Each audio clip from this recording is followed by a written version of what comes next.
वही दल अब कांग्रेस के खिलाफ इंतकाम का पैगाम देने लगे हैं। दरअसल मध्य प्रदेश के विधानसभा चुनाव में कांग्रेस से गठबंधन नहीं होने के बाद अब सहयोगी दल समाजवादी पार्टी, जेडीयू और आम आदमी पार्टी करीब 92 सीटों पर अलग अलग चुनाव लड़ रही है, जो कांग्रेस के लिए चुनौती से कम नहीं है। दरअसल मध्य प्रदेश में समाजवादी पार्टी 73 सीटों पर चुनाव लड़ रही है, तो वहीं आम आदमी पार्टी ने 70 सीटों पर अपने उम्मीदवार उतार दिए हैं। वहीं जेडीयू 5 सीट्स पर चुनाव लड़ रही है, यानी मध्य प्रदेश में अपने सहयोगियों से ही कांग्रेस का सामना होगा, जिसका सीधा लाभ बीजेपी को मिलने वाला है।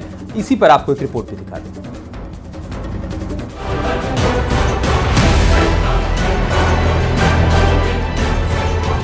बीजेपी से इंतकाम का पैगाम देने की कोशिश हुई, 26 दलों की सियासी एक्सरसाइज भी हुई, लेकिन विधानसभा चुनाव में उसी गठबंधन के अगुवा को अपनों ने ही चारों तरफ से घेर लिया। अखिलेश के साथ नीतीश और केजरीवाल के दांव से अब कांग्रेस मध्य प्रदेश में तनाव से जूझ रही है, क्योंकि 230 सीट वाले चुनावी राज्य में 90 सीटों पर अपनों से ही जंग छिड़ गई है। यानी एमपी में कांग्रेस के खिलाफ सहयोगियों ने ही चक्रव्यूह रचना की है। समाजवादी पार्टी ने 73 सीटों पर अपने उम्मीदवार उतारे हैं, आम आदमी पार्टी ने 70 सीटों पर अपने उम्मीदवार उतारे हैं, तो वहीं जेडीयू मध्य प्रदेश में 5 सीटों पर लड़ रही है।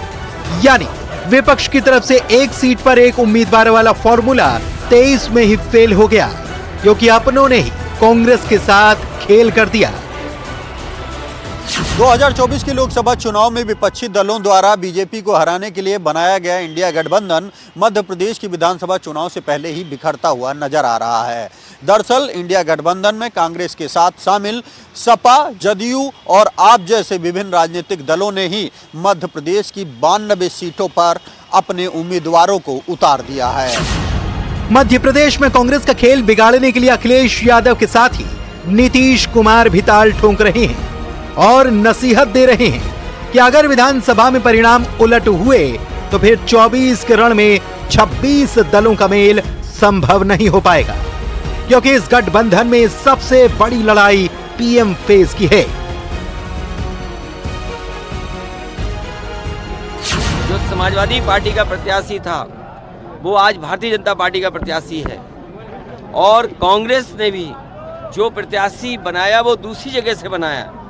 जो जीत रहा होगा वो क्यों किसी के दल में भेजेगा? सवाल ये है कि किसने लेन देन कराया है? क्या कांग्रेस ने लेन देन कराया है? क्या बीजेपी ने पुरानी आदत अभी तक नहीं छोड़ी? इसमें कहीं ना कहीं कांग्रेस और बीजेपी दोनों मिले हुए हैं कि दोनों की मिली भगत से लेन देन हुआ है, वरना समाजवादी पार्टी का वहां पर प्रत्याशी होता। तो अभी तक इसको हम लोग कांग्रेस पार्टी को आगे बढ़ाने के लिए हम लोग सब एक जुट के काम कर रहे थे, लेकिन अभी उनको कोई इस सब चीज की चिंता है नहीं। अभी तो लगे हुए हैं 5 राज्य के चुनाव, इसलिए 5 राज्य का चुनाव होगा, उसके बाद अपने सबको बुलावेंगे। आजकल कभी कोई चर्चा नहीं हो रही। कांग्रेस अब इसी कश्मकश में है कि जिस सीट पर वो सहयोगियों के साथ बीजेपी को टक्कर देने की चाह में थी, अब उन्हीं सीटों पर अपनों ने चुनाव से पहले ही गेम खराब कर दिया। कमोबेश एहसास कुछ अजीब और गरीब हैं तेरे, ऐ सियासत, जाने क्यों पल भर में खुश तो दूसरे ही पल में उदास है, जिसका अब कांग्रेस को एहसास है। Bureau report, news 18।